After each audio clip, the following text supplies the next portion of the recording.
yang pernah ikut di kuliah pengantar teknologi informasi ya PTI ya, biasanya kan sudah dijelaskan ya tentang ini, cuman kita coba refresh lagi ya, refresh balik, flashback terkait apa itu evolusi dari kinerja komputer. Bentar, saya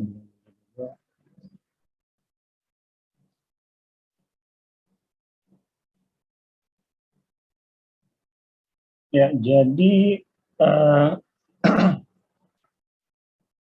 komputer ini kan dibagi jadi beberapa generasi, lalu kemudian generasi-generasi tersebut memiliki fungsi dan kinerjanya masing-masing. Jadi kalau misalnya di generasi pertama ya, generasi pertama itu sekitar tahun 1940-an, sekitar tahun 1940-an, tahun 45 lah ya. Oke. Jadi di sekitar tahun 45 ya, di 1945 kalau nggak salah, ya, ada yang namanya, kalau kalian pernah ingat diajarkan di PTI itu ENIAC ya.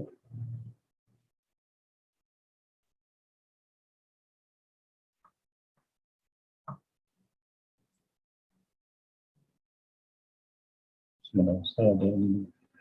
Jadi kalau ENIAC itu kan sebenarnya salah satu dari generasi komputer generasi pertama ya. Jadi di generasi pertama itu ada tiga ya, ada tiga jenis. Yang pertama itu adalah ENIAC. ENIAC atau kalau kita apa namanya, ini sebenarnya singkatan ya. Electronic Numerical Integrator and Computer. Sorry. Ya. ENIAC itu sebenarnya merupakan singkatan ya, adalah Electronic Numerical Integrator and Computer, disingkat ENIAC. Jadi ini ada komputer elektronik pertama yang didesain apa ya, kalau saya dulu diajarkan bahwa ini sebenarnya adalah mesin penghitung kecepatan peluru yang digunakan untuk Perang Dunia Kedua. ENIAC ini sendiri untuk apa namanya, untuk operasionalnya itu ya colok cabut kabel ya. Lalu kemudian ada beberapa seperti saklar-saklar ya untuk operasionalnya. Jadi untuk memprogramnya itu ya dia memainkan saklar, memainkan apa namanya, memainkan kabel-kabelnya, colok cabut ya. Itu digunakan untuk menghitung kecepatan peluru ya, atau tabel ya, katanya menghitung tabel tembakan senjata lah ya. Jadi untuk ini sendiri, ENIAC ini sendiri mulai dibangun itu sekitar tahun 1944. Mulai dibangun sekitar tahun 1944.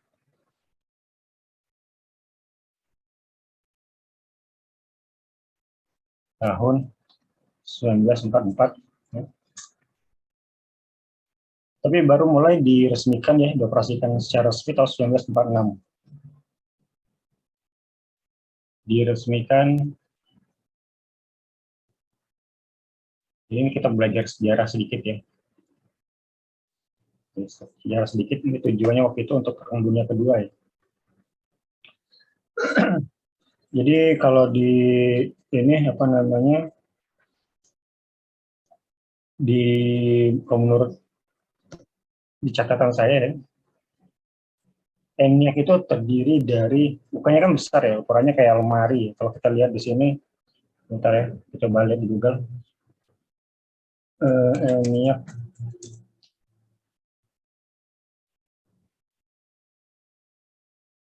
Ini dia.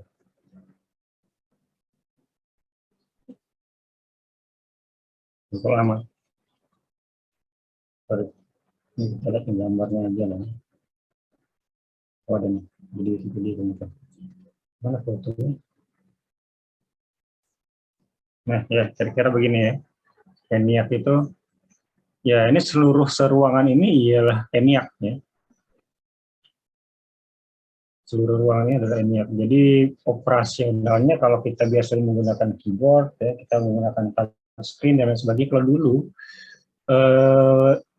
operasionalnya itu ya harus colok cabut kabel, lalu sini ada sepertinya kalau di sini kita lihat ada beberapa saklar, banyak saklar. Nah ini yang dipakai untuk memprogram.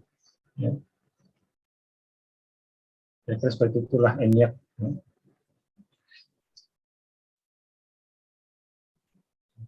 Saya lihat dulu.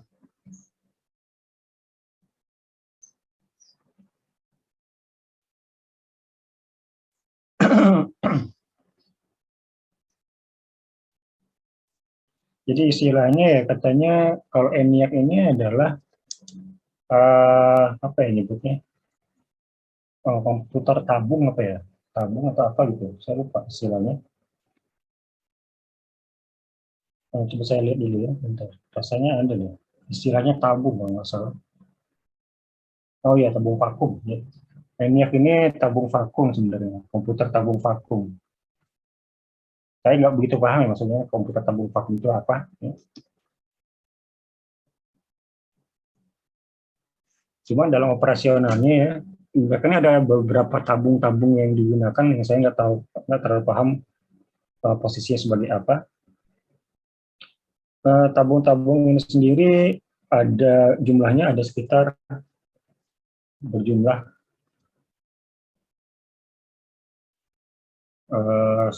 17.468 ya.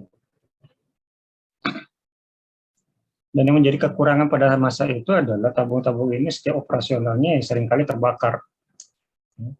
Seringkali terbakar hingga pada akhirnya ya pada setiap apa namanya pembaharuan akhirnya di stop pada tahun 1955 operasionalnya. Ya. Jadi beratnya sendiri ya, sekitar beratnya sekitar 27 ton. Ya. Minyak itu berat sekitar 27 ton, mengambil luas sekitar 167. Ya. Luasnya sekitar 167 meter persegi. Ya. Dan mengkonsumsi energi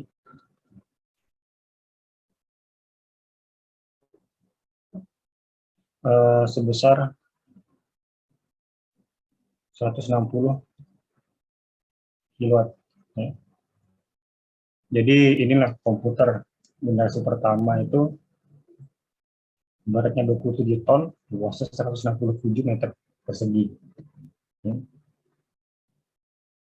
Jadi kalau dibayangkan dengan komputer-komputer yang sekarang kita sering bawa, baik itu personal komputer maupun laptop, itu kan sangat-sangat berbeda ya. Jadi dari generasi pertama itu hingga ke generasi sekarang ya semakin mengecil. Oke, lalu kemudian kita lanjut ada namanya,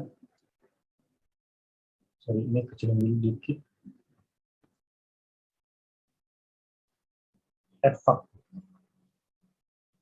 Ya. Jadi buat gitu, EDVAC komputer.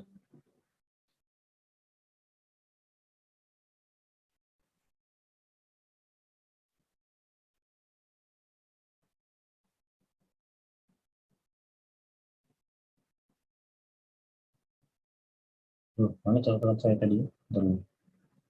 Saya belum catatan soalnya. Kalau ngomong sejarah ini, kalau menghafal agak susah. EDVAC, EDVAC, EDVAC. Oke, ini dia.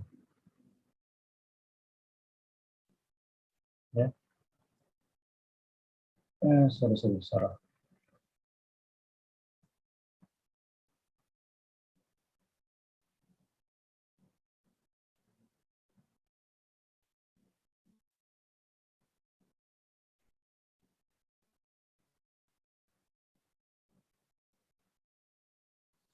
Nah, kalau kita lihat di sini ya, modelnya hampir mirip.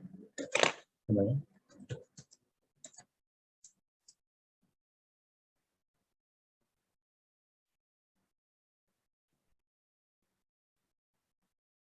Ya sama ya, mulai model-modelnya masih besar-besar juga.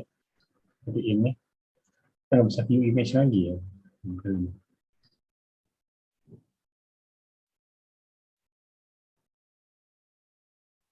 Ya, jadi nggak bisa.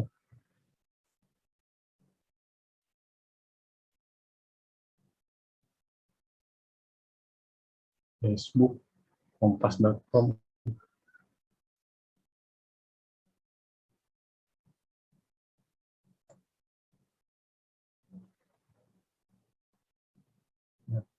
Yang model-modelnya sama ya, model-model yang sebesar lemari.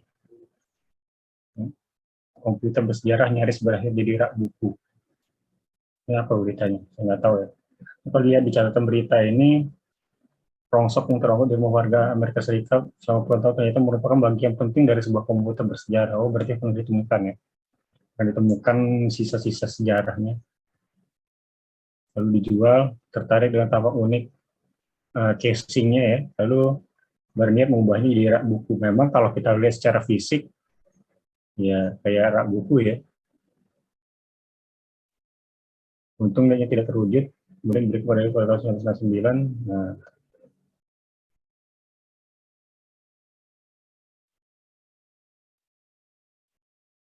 komputer bersejarah ya. Ini EDSAC nih.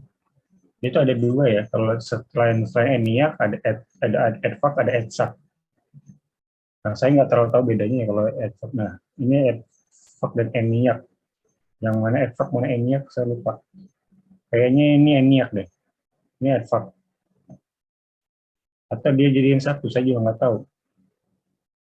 Saya pernah lihat fisiknya soalnya saya. Ya, itu juga salah satu generasi pertama ya, EDVAC itu. Dia adalah penerus ENIAC. Jadi kalau di apa namanya, kalau di ENIAC, eh, ENIAC itu lebih ke ini, lebih ke perhitungan desimal. Ya. Sedangkan EDVAC, ya, EDVAC itu lebih ke apa namanya, lebih ke biner. Ya. Lebih ke biner.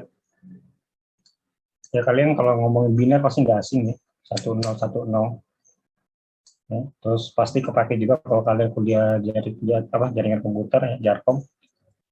Kalian mau subnetting, kalian mau konversi bilangan, kalian mau apa namanya, eh, convert dari binary ke hexadesimal ya, itu biasanya kan ketemu di Jarkom ya. Ya. Kalian belum ini ya, belum ada kuliah Jarkom ya? Ini semester berapa?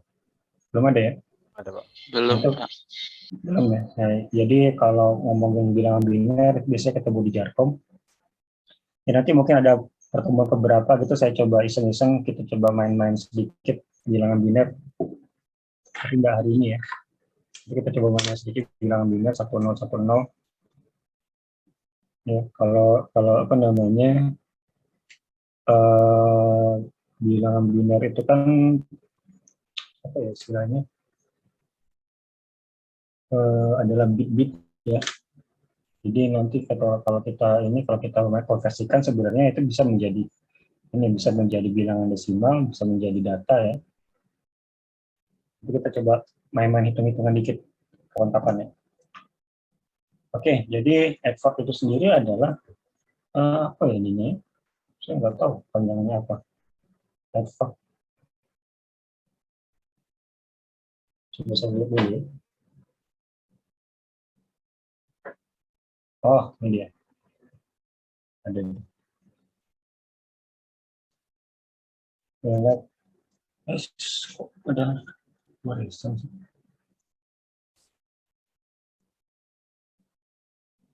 Electronic, discrete ya.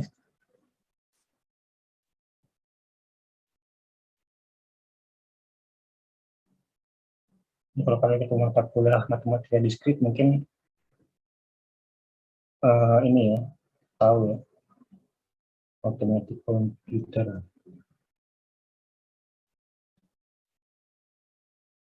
Ya. Jadi EDVAC ini sendiri adalah Electronic Discrete Variable Automatic Computer. Ya. Adalah salah satu dari komputer generasi pertama dibangun oleh Morse School of Electronic Engineering, Pennsylvania. Morse School of Electronic Engineering.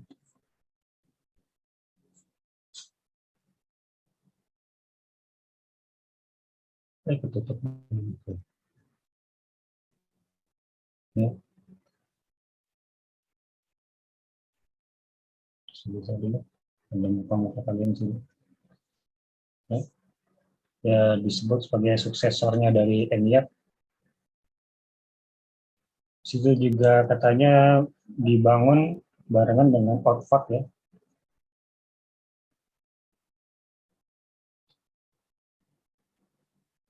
Kok pencet, sorry.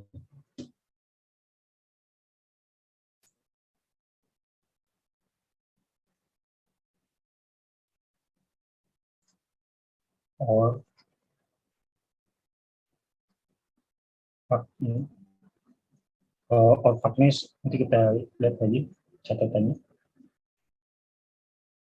Jadi EDVAC ini sendiri didirikan ya, diresmikan pada tahun 1949 ya.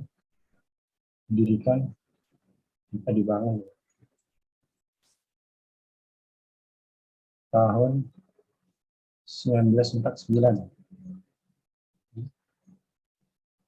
Lalu menjadi bagian dari US Army Research ya.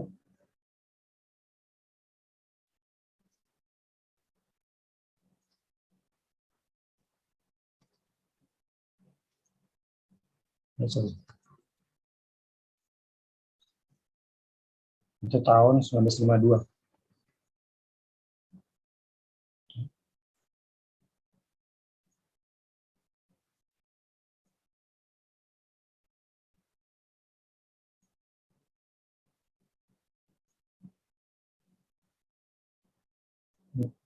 Jam 8.15 sudah 15 menit.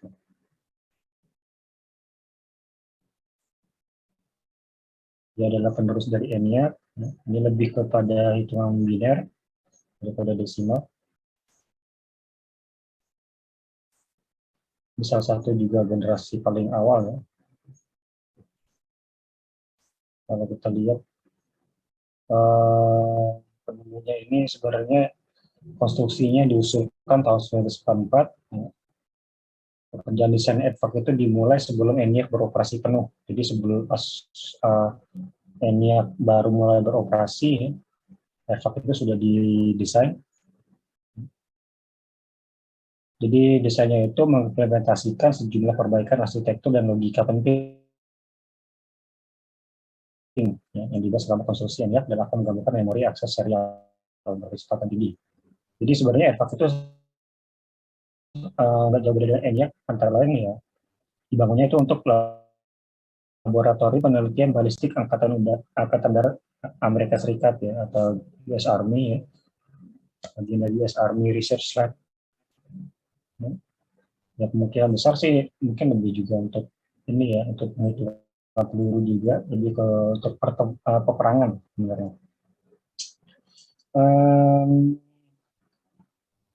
Apa lagi yang bisa kita bahas tentang EDVAC ini? Deskripsi teknis. Jadi kalau EDVAC ini adalah komputer serial binary ya, yang punya penambahan otomatisasi, ada pengurangan, perkalian, ada pembagian, ada program. Lalu kemudian kapasitas katanya itu ada 1024. Apalagi ya, punya ini apa namanya, punya pita magnetik ya untuk perekam. Lalu kemudian ada unit kontrolnya, ada unit operator, unit komputasi, ya, ada pengatur waktu, ada unit memori, juga tangki saluran tunda, maksudnya saya nggak tahu. Ya. Hmm, Kalau kita lihat di sini, ENIAC itu sendiri beratnya sekitar 27 ton. Kalau di sini beratnya sekitar 8,7 ton.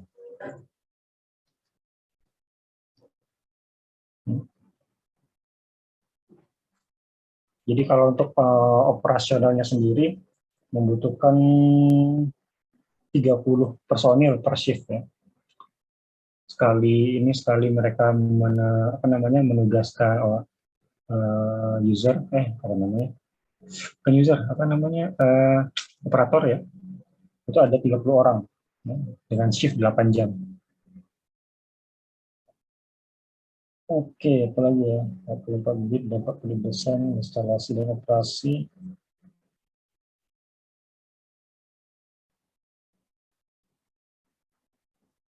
Network.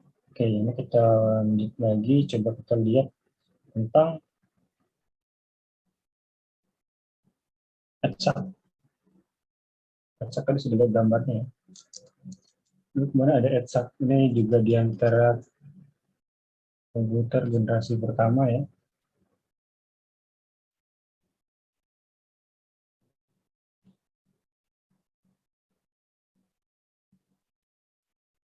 ETSAC itu kalau kita gambarkan ini juga sebenarnya nggak besar, kecil ya. Sorry.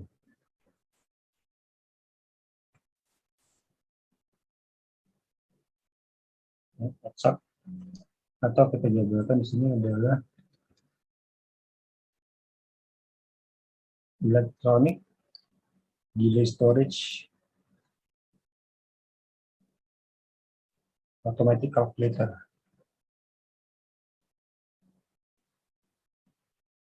Ya, jadi pada dasarnya komputer generasi pertama itu fungsi utamanya adalah melakukan perhitungan. Ya. Untuk melakukan perhitungan, membuat tabel perhitungan. Dan biasanya cenderung ke perhitungan balistik ya, atau persenjataan. Ini dibangun di Universitas Cambridge ya, di University of Cambridge. Sorry.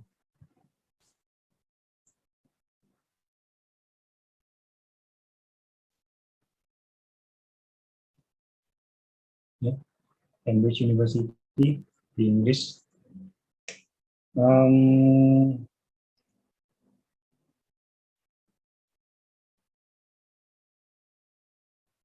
Apalagi ya, saya nggak terlalu familiar dengan ETSAC karena dulu juga saya belum pernah di ini ya.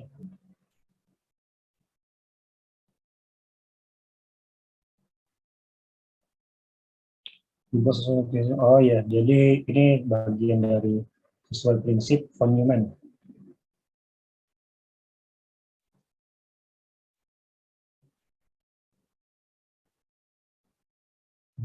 Biasanya von Neumann ini nantinya kita akan banyak baca ini tentang von Neumann. Ya, mulai beroperasi sekitar tahun 1949.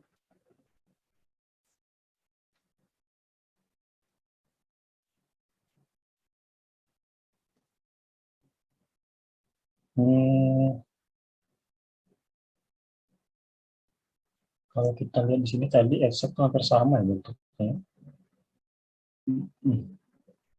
Apalagi ETSAC komputer generasi pertama dibangun di Inggris menggunakan Mercury.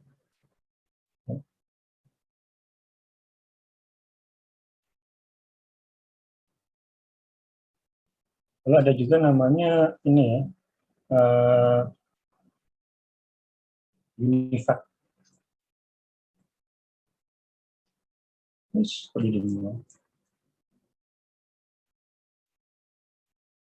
UNIVAC ini istilahnya,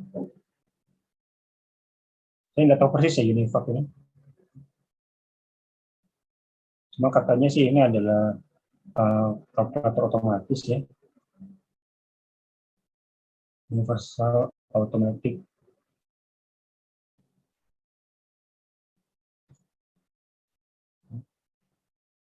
Ini sendiri adalah lebih ke komersial. Kalau yang tadi kan semuanya untuk ini ya, untuk apa namanya, untuk perang ya. Cuma kalau yang ini lebih ke komersial. Sorry.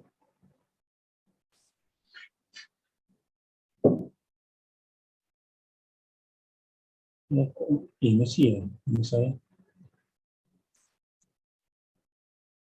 Ya, lebih ke komersial komputer.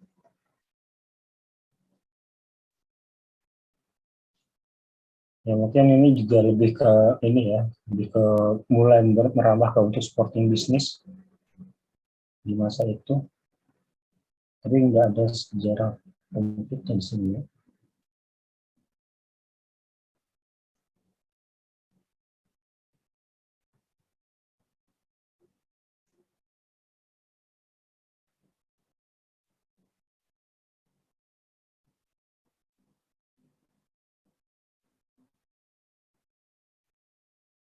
Nah, dari sini kita coba lanjut ke komputer generasi kedua.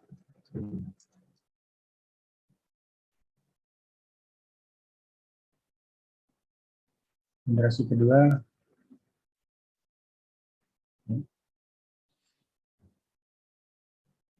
jadi kalau dulu kan untuk prosesor di apa namanya di komputer-komputer generasi pertama kan seperti saya sebutkan tadi ada menggunakan vacuum tube ya.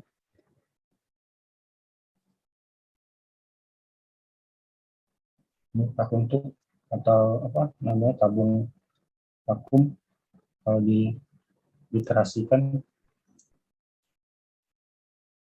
Nah, kalau pada masa sekitar tahun 1956, ya, sorry, 1956 mulai menggunakan transistor.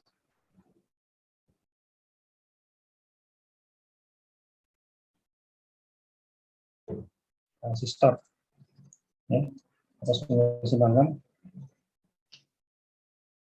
Nah, jadi ada juga mulai menggunakan memori magnetic core.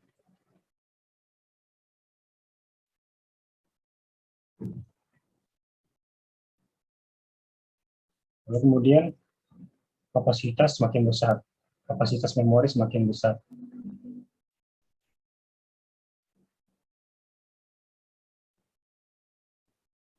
Ya.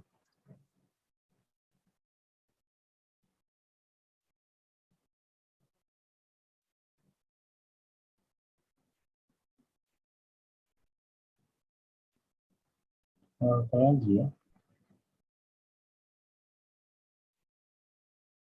Transistor, transistor, transistor.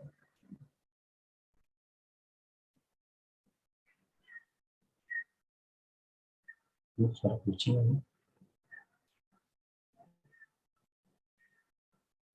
Apa lagi ya saya membahas transistor? Oh ya, tentang transistor. Ya.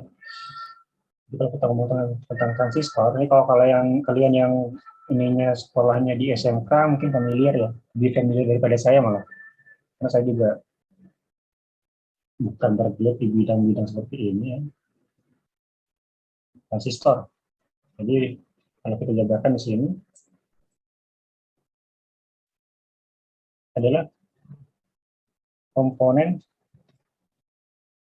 elektronika ya, dengan berbagai fungsi ya, dengan fungsi dari mengutus ya.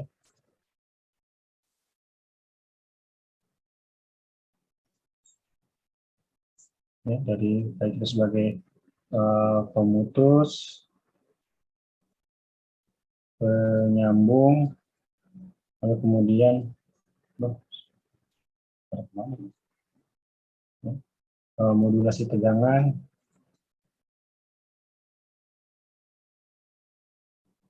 lalu kemudian modulasi sinyal.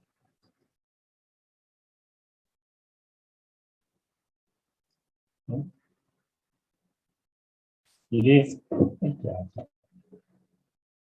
eh, bisa dibilang ya, untuk generasi kedua itu ya sudah mulai menggunakan namanya transistor. Ya. Itu dimulai pada tahun 1956. Jadi teknologi komputer generasi kedua ini sendiri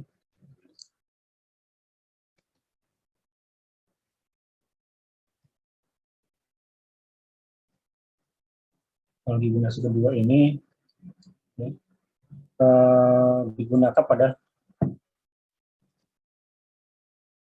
sorry, digunakan pada mesin superkomputer ya, superkomputer ya, dengan nama Stretch.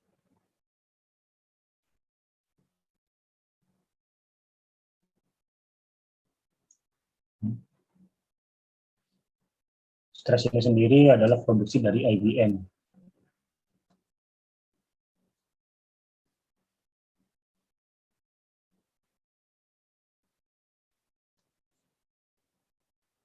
Lalu ada juga ada superkomputer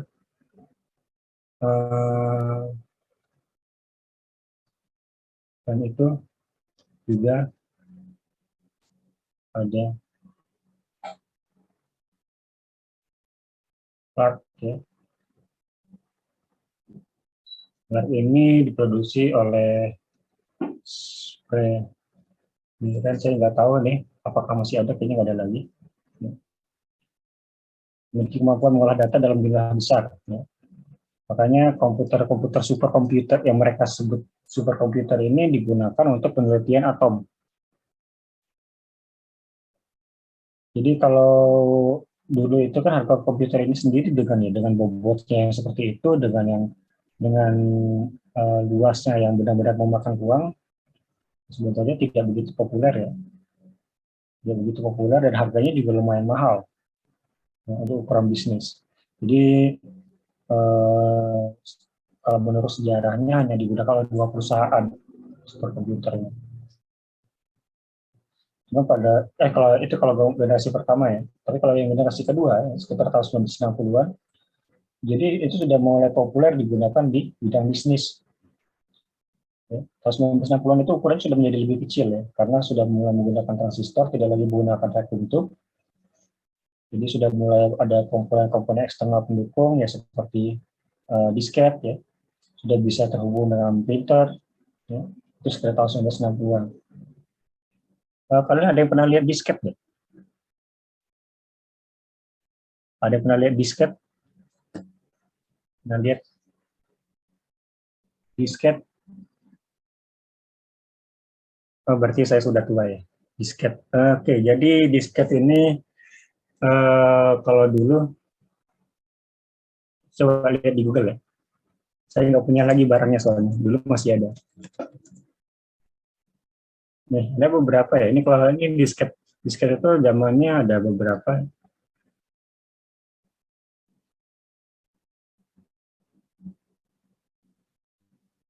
Nah, ini kalau kalian lihat di sini ya. Ini disket. Jadi dulu nggak pakai CD. Jadi disket ini ya kalau apa namanya kalau fisiknya itu seperti terbuat dari plastik ya.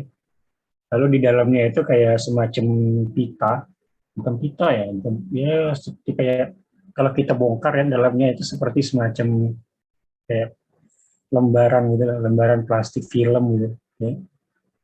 Dan data-datanya tersimpan di situ. Dan biasanya ya nggak terlalu banyak ya penyimpanan datanya, hanya beberapa mega, 5 mega kalau nggak salah. Kalau yang ini ya setidaknya yang pada zaman saya SMP, pertama kali saya kenal komputer itu ya sekitar itu ya kapasitasnya.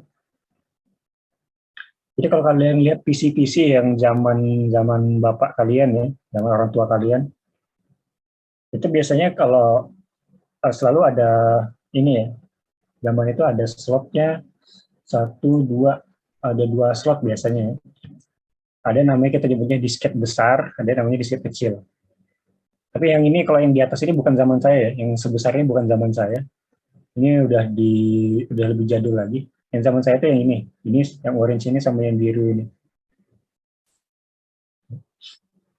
Itu disket namanya. Jadi nyimpen datanya di situ. Jadi kita colok ke apa namanya ke PC-nya, ke perangkat PC-nya. Kita colok ke perangkat PC, lalu kemudian sorry salah, saya salah nyetak video. Perangkat PC-nya itu sendiri ada 2 slot dan hanya biasanya kalau apa ya Gunanya kurang lebih sama ya, nyimpen data. Kalau di waktu dulu saya masih pakai ya untuk menyimpan file Word biasanya ya, macam-macam. Hanya saja disket ini sendiri pelan-pelan ya, pelan-pelan sudah mulai ditinggalkan. Pelan-pelan mulai ditinggalkan tahun berapa ya? Kalau saya mulai ketemu yang pakai compact disc itu sekitar tahun 2002 rasanya. Sekitar tahun 2000-an lah, 2000-an awal. Nanti pada zaman kalian lahir, ya, itu sudah mulai ditinggalkan. Cuman biasanya masih ada 2 slot ya, masih ada 2 slot. Waktu pada saat masa peralihannya masih ada disket yang kecil ini masih bisa dipakai, masih ada slotnya ya di PC. Tapi sudah mulai ada namanya CD drive ya, compact disc drive. Dulu belum DVD ya, masih CD drive. Itu masih bisa digunakan secara bersamaan. Lalu pelan-pelan ya sudah mulai menghilang ya disket. Selain kapasitasnya terlalu kecil, cuma beberapa mega, ya ini juga termasuk rentan sekali dengan virus ya. Jadi kalau udah disket virusan biasanya di scan juga percuma zaman itu. Ya, ini bisa, ini ada fitur locknya ya. Disket ini ada fitur locknya. Kalau kita lagi kita aktifkan locknya ya, kita switch locknya kita hidupkan, itu biasanya disketnya nggak bisa di ini, nggak bisa dibaca, nggak bisa di copy nih. Isi disketnya nggak bisa di copy. Tapi kalau kita buka locknya, itu biasanya bisa di copy, bisa dipindahkan, bisa di ini ya, bisa diutak-atik isinya. Tapi kalau misalnya dia ini diaktifkan locknya, itu hanya bisa kalau nggak salah hanya bisa read only ya, bisa dibaca aja. Ini dan menariknya zaman itu ya disket itu sudah ada tersedia labelnya. Tersedia labelnya, kita bisa tulis nama disket ini apa, data apa. Ya. Ini saya gunakan zaman SMP tahun 99 ya, tahun 99 saya masih pakai ini, yang dua ini. SMP tahun 99, itu kelas 1 SMP. Berarti saya udah tua ya. Astaga. Oke, kita lanjut. Ya, ini sudah lihat disket ya. Ya macam-macam banyak, ada Sony. Biasanya produksinya Sony. Nih, benda jadul, anak generasi 90-an. Ya, ini off topik dikit ya. Kalau dulu mouse-nya aja masih pakai bola. Beneran loh ini masih pakai bola. Kalau sekarang kan sudah optical. Ini ada merek Awareness. Nah, ini nih. Biasanya kalau yang apa namanya di PC itu ditanamkan ini untuk perangkat disket. Nih, masukinnya disket. Laptop pun dulu masih ada ini ya, masih ada yang pakai perangkat disket ya. Laptop yang besar-besar itu, yang tebal-tebal itu juga ada slot disket. Oke, kita lanjut. Mana tadi? Saya ngomong apa tadi? Saya disket. Oh, teknologi masih kedua ya.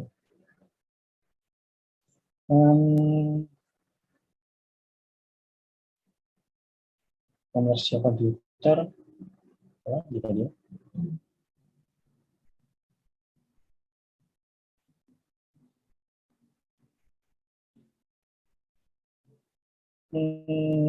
Kalau kita bisa bahas tentang desktop komputer, Mas Jas, apakah generasi kedua, tadi sudah dibahas, yang itu generasi sudah dibahas. Sudah menggunakan ini ya. Jadi untuk teknologi generasi kedua sudah menggunakan bahasa pemrograman. Generasi kedua itu sudah menggunakan bahasa pemrograman. Pemrogramannya itu diantaranya menggunakan COBOL dan Fortran.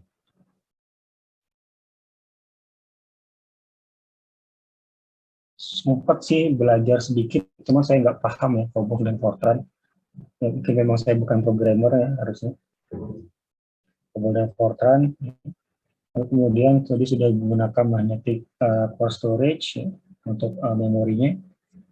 Lalu kemudian untuk eksternal ininya, extra storage-nya ya, atau penyimpanan eksternalnya itu menggunakan magnetic disk ya.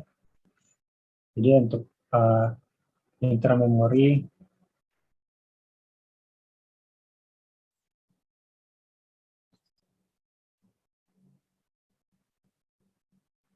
menggunakan magnetic core storage.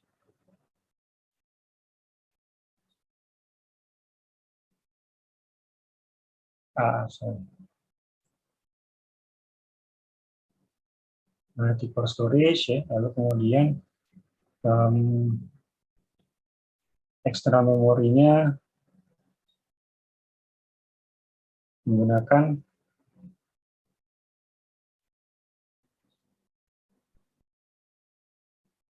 magnetic tape ya, magnetic tape ya, dan magnetic disk.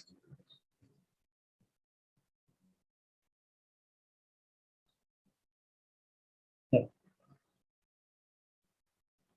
Jadi ya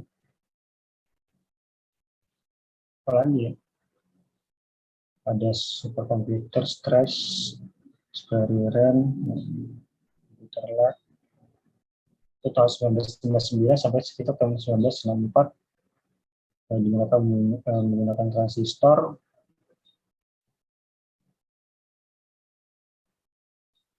Lagi fungsinya sendiri, oh nih fungsinya, kita ngomongin fungsi.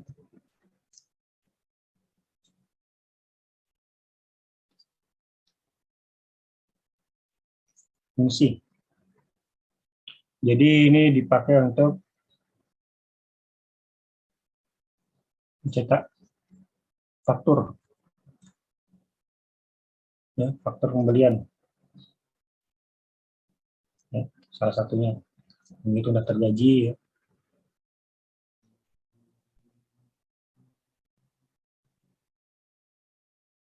untuk payroll.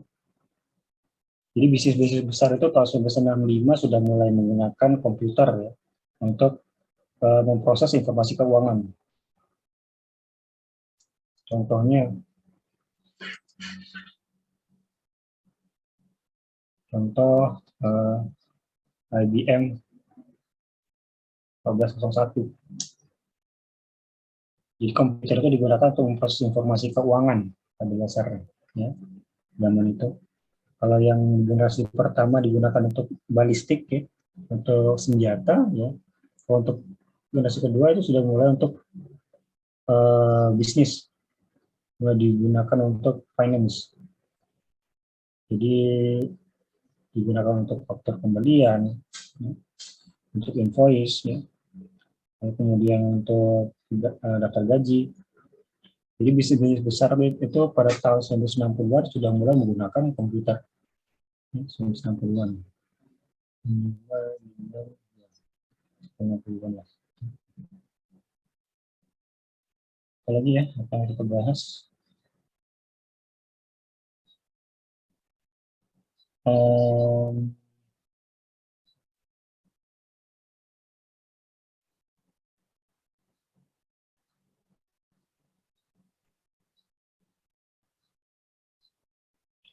Saya kasih tugas aja ya.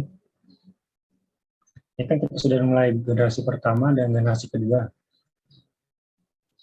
Tugas.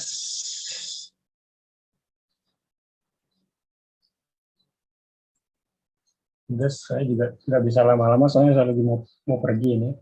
Ada urusan di Indralaya. Saya kasih tugas aja. Apa ya tugasnya? Oke, ini aja.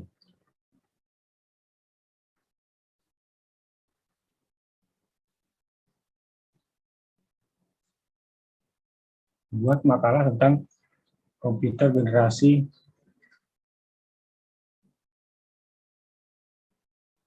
3 sampai dengan generasi 5. Ya. Jadi 3, 4, 5 itu kalian buat dalam makalah generasi komputer. Apalagi ya, sasanya itu aja kayaknya. Generasi kelima,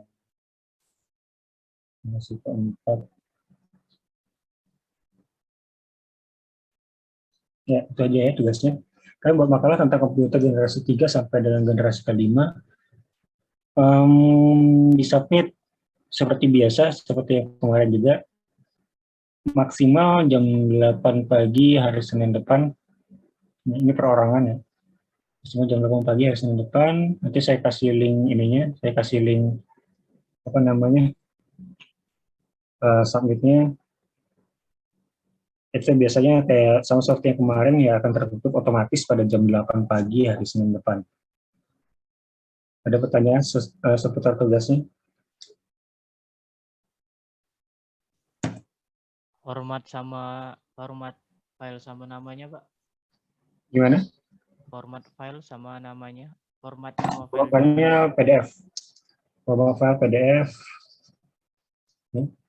Formatnya PDF, lalu namanya ya samain aja kayak kemarin, cuma dibedain. Kemarin kan tugas 1, ini jadi tugas 2.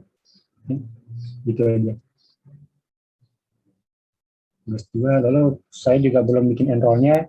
Jadi seperti biasa nanti kehadiran saya lihat berdasarkan siapa yang hadir di Zoom ya. Saya udah ada recordnya, sudah ada capture-nya nanti. Jadi saya tahu siapa saja yang tidak hadir dan siapa yang hadir. Ya mungkin minggu depan lah kita mulai pakai enroll ya. Soalnya banyak yang harus di enroll karena saya juga apa namanya muncul mata kuliahnya itu langsung sekaligus di e-learning setelah saya request tempo hari. Muncul sekali banyak, jadi mau di enroll dulu. Mau dibikin satu-satu. Saya juga belum submit materi ke e-learning, jadi nanti mungkin minggu depan lah ya, kita mulai aktif menggunakan e-learning. Capture-capture juga nanti saya upload ya, dokumentasi saya upload di situ. Masuk juga video perkuliahan juga saya upload. Kira-kira ya seperti itulah ya. Jadi kita mungkin minggu depan sudah mulai aktif menggunakan e-learning insya Allah, kalau tidak ada halangan. Kalau tidak ada lagi yang tanyakan, sebentar ya, saya lihat dulu. Tolong ininya ya, kameranya ya.